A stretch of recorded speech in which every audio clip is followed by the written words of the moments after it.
मोदी सरकार के भ्रष्टाचार को उजागर कर रहे थे राहुल, इसके लिए उनकी लोकसभा सदस्यता रद्द की। कांग्रेस पार्टी के भिवंडी शहर अध्यक्ष रशीद ताहिर मोमिन की अध्यक्षता में कांग्रेस पार्टी के कार्यालय में प्रेस कॉन्फ्रेंस का आयोजन किया गया था, जहां पत्रकारों को संबोधित करते हुए जिला अध्यक्ष रशीद ताहिर, एआईसीसी सदस्य और महाराष्ट्र प्रदेश जनरल सेक्रेटरी रानी अग्रवाल ने राहुल गांधी की लोकसभा से सदस्यता खत्म करने के मामले में केंद्र सरकार को घेरा। अग्रवाल ने डेमोक्रेसी डिस्क्वालीफाइड नाम से हुई प्रेस वार्ता में कहा कि राहुल गांधी लगातार अडानी के खिलाफ जेपीसी की मांग कर रहे थे और केंद्र सरकार के भ्रष्टाचार को उजागर कर रहे थे। इस वजह से केंद्र की मोदी सरकार ने राहुल की आवाज को दबाने के लिए लोकसभा की सदस्यता को रद्द किया।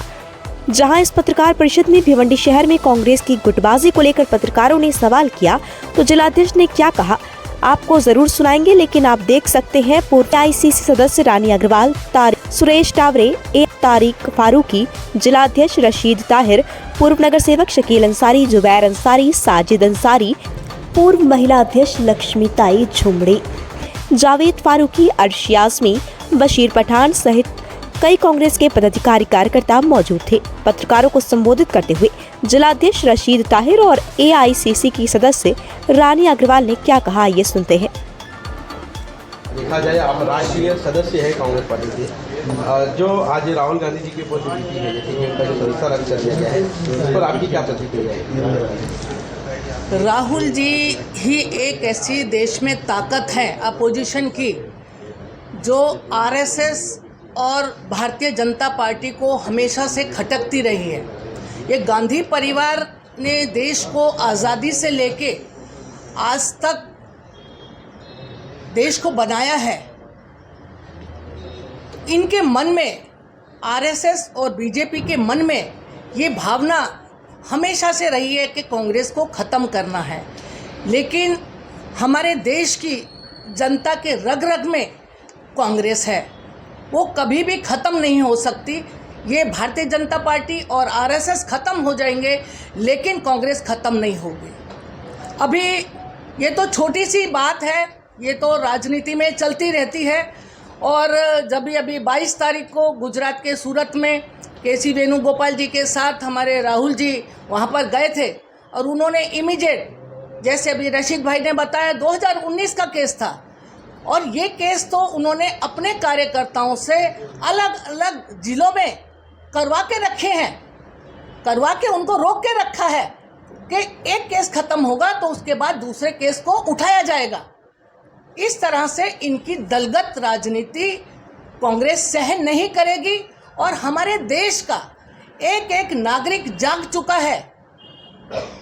जिस तरह से हमारे राहुल जी ने बोला था कर्नाटक में कि जितने भी ये जो चोरी करते हैं ये मोदी ही सरनेम क्यों होता है, तो किसी को गाली नहीं दी, किसी को गाली नहीं दी इस तरह से उन्होंने, क्योंकि मोदी जो है हमारे अग्रवालों में भी रहते हैं। वो ओबीसी के जो ये मुद्दा ले रहे हैं पूरे देश के अंदर, और ओबीसी के लिए महाराष्ट्र में अभी देवेंद्र फडणवीस और शिंदे मिलके ओबीसी का मुद्दा उठा रहे हैं, ये टोटली गलत है। हमारे अग्रवाल समाज में भी मोदी होते हैं, मोदी बहुत अलग अलग उच्च जाति में अलग अलग रहते हैं, तो ये ओबीसी का मुद्दा जो बताया है वो टोटली गलत है। इन्होंने जो जो गलत बातें कही हैं, इनके एमपीज, इनके नेता, राष्ट्रीय नेता जो बातें करते हैं, आज तक उन पर एक भी संज्ञान उन्होंने नहीं लिया। उसका कारण क्या है? देखो, सोनिया जी को इन्होंने जर्सी गाय कहा, फिर कांग्रेस को 125 साल की बुढ़िया कहा, पर कोई केस नहीं होता, उनका कोई पद नहीं छीना जाता, एक मुख्यमंत्री है। तो ये तरह की बातें, ये सब सोची समझी चाल है और ये इन बातों से ना तो राहुल जी घबराने वाले हैं, ना कांग्रेस पार्टी घबराने वाली है। हमारे देश का एक एक कांग्रेसी जो है वो राहुल गांधी है। मैं भी राहुल हूँ, ये सब राहुल है, हम सब राहुल गांधी हैं। हम सब जेल में जाने से नहीं डरेंगे, हम सत्याग्रह करने से नहीं डरेंगे, हम भूख हड़ताल पे जाएंगे, जेल भरो आंदोलन करेंगे, लेकिन हम झुकेंगे नहीं। हम इनको झुका के और देश से भगा कर रहेंगे। हम वो ताकत है देश की। आज की प्रेस कॉन्फ्रेंस के संदर्भ में देखिए, जिला कांग्रेस कमेटी की तरफ से आज जो प्रेस कॉन्फ्रेंस बुलाई गई है, इस ताल्लुक़ से भारतीय जनता पार्टी जो है आवाम में बहुत दुष्प्रचार कर रही है और राहुल गांधी जी की जो सज़ा दी गई है सूरत के कोर्ट के ज़रिए और उसके 24 घंटे के अंदर उनकी सदस्यता रद्द कर दी गई और फिर 2-3 दिन के बाद फ़ौरन उनको बंगला खाली करने के लिए कहा गया। ये सब इस मामले की क्रोनोलॉजी अगर आप देखेंगे तो ये मामला कोलार का जो है 2019 का ये मामला है। 2019 में उनकी एक स्पीच थी, उन्होंने जो कहा था कि भाई नीरव मोदी, ललित मोदी, चौकसी का भी उन्हें नाम लिया, सब मोदी क्यों निकलते हैं। एक उन्होंने पर्टिकुलर उस मोदी का नाम लिया था। उस बात को लेकर जो कंप्लेनेंट है उसने 2019 में कंप्लेंट किया, केस किया और फिर खुद जाके हाई कोर्ट से उसने उस केस के ऊपर स्टे लगाया कि मैं केस नहीं चलाना चाहता, इसके लिए इसको स्टे किया जाए। और फिर आपको मैंने कहा कि क्रोनोलॉजी अगर आप देखेंगे तो 7 फरवरी को राहुल गांधी ने अडानी के बारे में बहुत बड़ी स्पीच दी, बहुत से आरोप लगा। उसमें एक मुख्य आरोप ये था कि शेल कंपनी जो है अडानी की, जिसमें 20,000 करोड़ रुपये का इन्वेस्टमेंट है, ये 20,000 करोड़ रुपये किसका है, ये बात पार्लियामेंट को बताई जाए।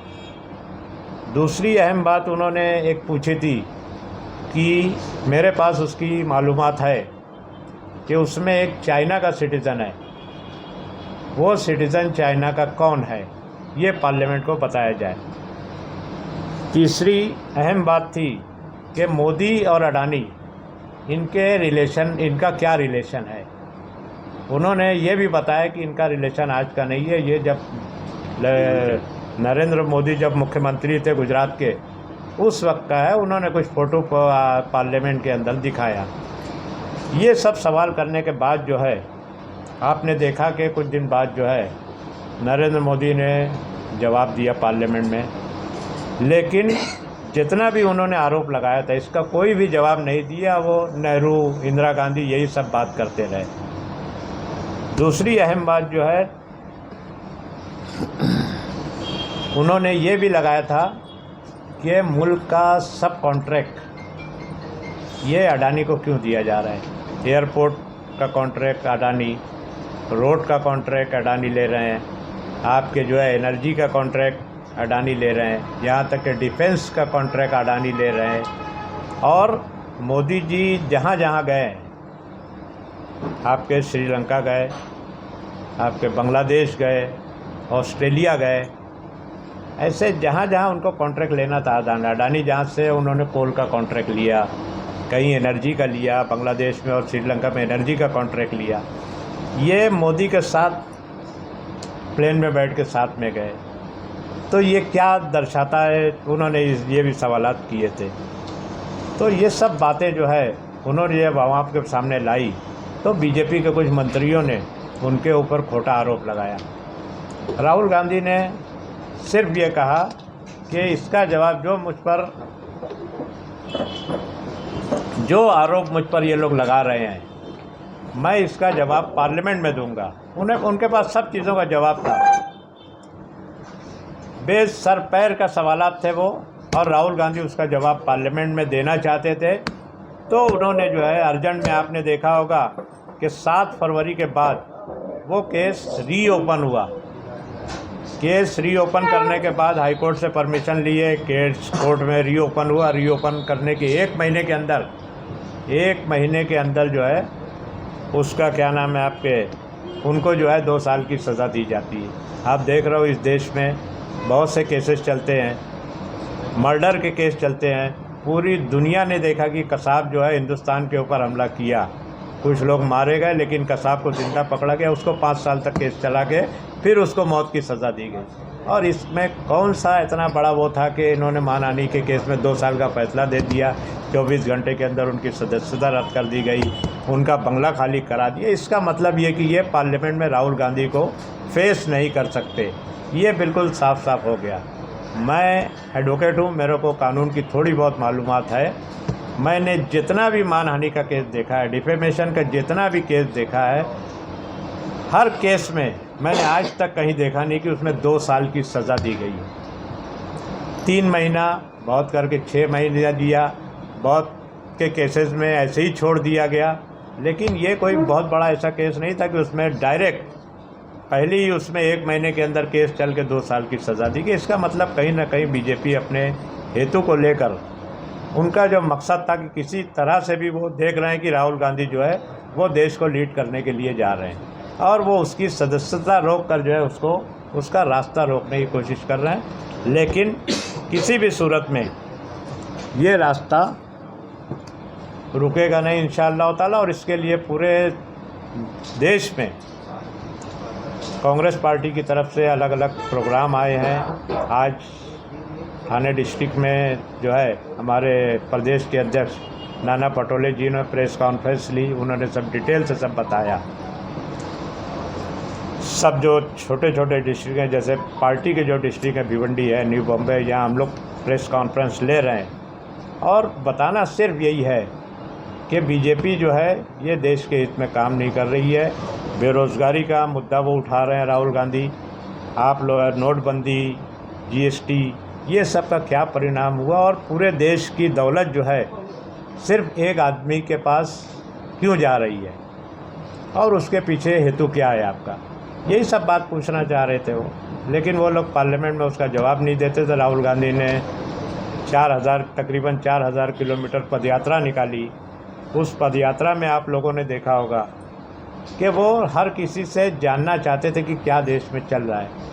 आपने देखा होगा कि मोदी जी अलग अलग प्रोग्राम निकालते थे, कभी इंश्योरेंस के नाम पे, कभी आपके जो है हर नागरिक का बैंक अकाउंट होना चाहिए।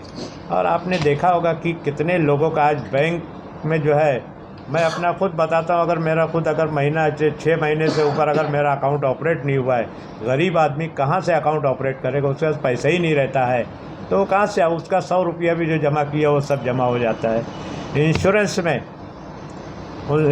में किसानों का जो है, आपके किसानों की फसल का इंश्योरेंस हुआ, वो किसी को मिलता नहीं है और सरकार का पैसा उसमें डाल के जो है कहीं अनिल अंबानी के उसमें गया। लेकिन ज़्यादातर जो है अडानी की जो कंपनियां हैं उसमें जाके वो पैसा कहाँ जा रहा है, किस तरफ जा रहा है, इसका कोई पता नहीं होता। और इस तरह से देश को जो है कहीं ना कहीं धर्म की, मज़हब की आड़ में लेके जो है देश को पूरी तरह से कंगाल करने की कोशिश हो रही है। इसको रोकने के लिए राहुल गांधी बाहर निकले हैं और इंशाअल्लाह ताला वो बैठेंगे नहीं। तो किस तरह से कांग्रेस जो है इसमें हिस्सा लेगी, इस आंदोलन को किस तरह से अंजाम देगी? देखो, ये आंदोलन अब शुरू हो चुका है। आपने देखा होगा कि पिछले 3 दिन से 24 तारीख, 25 तारीख, 26 तारीख मार्च की हम लोगों ने इस शहर में आंदोलन किया। आपके आगे का हमारा जो प्रोग्राम जैसा आ रहा है उस पर हम लोग काम कर रहे हैं। रमज़ान का महीना चल रहा है तो जो कुछ हमारा मोर्चे वगैरह का था थोड़ा स्लो रहेगा, लेकिन इंशाअल्लाह ताला हम लोग पूरा करेंगे। कांग्रेस को जिस तरह से हमने देखा कि 4 साल पहले, 3 साल पहले जो फ्रेम मिलता था वो शहर में कहीं नहीं दिखाई दे रहा, इस पर क्या कहना? क्या कांग्रेस में जिस तरह से धरना हो, चाहे शहर के हित के लिए किसी प्रकार की मोर्चा जब देखने को मिलते थे उसमें काफ़ी क्राउड रहता था, लेकिन वो सारी चीज़ें अब नहीं दिखाई दे रहा है क्योंकि आपके आपसी गुटबाजी यहाँ पर भिवंडी में जो है कोई गुटबाजी नहीं है। आप अगर देखते होंगे, ये आए, आप शायद नहीं रहे होंगे, हमारे मोर्चा, सब मोर्चा हमारा कामयाब हुआ। हमारा जो बहुत से मोर्चे में नहीं थे, बहुत से ऐसे मोर्चे जिसमें नहीं, ऐसा एक भी मोर्चा ऐसा नहीं रहा होगा जिसमें मैं नहीं था। हो सकता है कि एक आध में शायद जरूर मैं नहीं रहूँगा, भिवंडी में तो नहीं रहा। लेकिन हमारी जो क्या नाम है, जो यात्रा अपनी निकली थी जन जागरण यात्रा, इसमें देखिए हज़ारों लोग थे यहाँ से, पूरे शहर का हम लोगों ने दौरा किया है। तो ऐसा कुछ भी नहीं है और पूरी ताकत के साथ जो है पार्टी काम कर रही है। और इंशाअल्लाह ताला आगे का जो प्रोग्राम है हमारा, हम लोग रमज़ान महीने में पूरे शहर में हर नुक्कड़ पर, क्योंकि 10 बजे के बाद लाउड स्पीकर का परमिशन नहीं मिलता है, लेकिन हम लोग जहाँ जहाँ पब्लिक जमा रहती है, कहीं होटल के पास, कहीं और जगह, कहीं और बैठक में, यहाँ हम पार्टी के सभी लोग, आज आपको दिख रहा है, आप गुटबाजी की बात कर रहे हैं, सब लोग बैठे हुए यहाँ पर। युवा पेरेंट्स की बॉडी में दिखती है, युवा कहीं और होगा शायद, फोन आया था, है नहीं शहर में। लेकिन हम लोगों ने ये प्रोग्राम बनाया है कि हर रोज़ एक दिन आड़ करके हम कहीं ना कहीं पूरी पार्टी रात में 10 के बाद तरावी के बाद हम लोग जाएंगे और लोगों को ये बात बताएंगे। इसी तरह नॉन मुस्लिम एरिया में जो है हम लोगों ने दिन का प्रोग्राम बनाया है कि दिन में वहाँ से जो लोग जैसा प्रोग्राम मिलेगा हम लोग दिन में वहाँ पर जाके लोगों को ये सब बातों से लोगों को अवगत कराएंगे। रोड मैप या कोई शेड्यूल बनाया है कि किस तरह से लोगों को बताएंगे और इसमें किस तरह की जन जागृति आप करेंगे? देखिए ये बातें जितनी हैं ना मैं सब आपको बताया। अब रोड मैप जो बनाए हम लोगों ने वो भी आपको बता देते हैं कि रात में जो है हम लोग दीवान शाह दरगाह से शुरू करेंगे, वहाँ से साहिल होटल है, आपके गोल्डन होटल के पास है, ईदगाह है, यानी कि जहाँ क्राउड वाला जो क्षेत्र है क्राउड पे जा चुके रात में 10 के बाद हमको लाउड स्पीकर का परमिशन नहीं मिलेगा, तो हम लोग जो है ऐसे ही लोग को जमा करके और दिन में 5 बजे के बाद जो अफ्तार का प्रोग्राम शुरू होता है तो रात में 10 साढ़े 10 बजे चलता है। बड़ी मीटिंग के लिए दिन में रोज़े की हालत में हमको ऐसा लगता है कि थोड़ा वो रहेगा, लेकिन अगर नॉन मुस्लिम में कल भाषण में मैंने बोला यहाँ कहा है कि नॉन मुस्लिम एरिया में हमारे लोग जो भी प्रोग्राम रख रहे हैं हम इंशाअल्लाह ताला हर प्रोग्राम में हम पहुँचेंगे।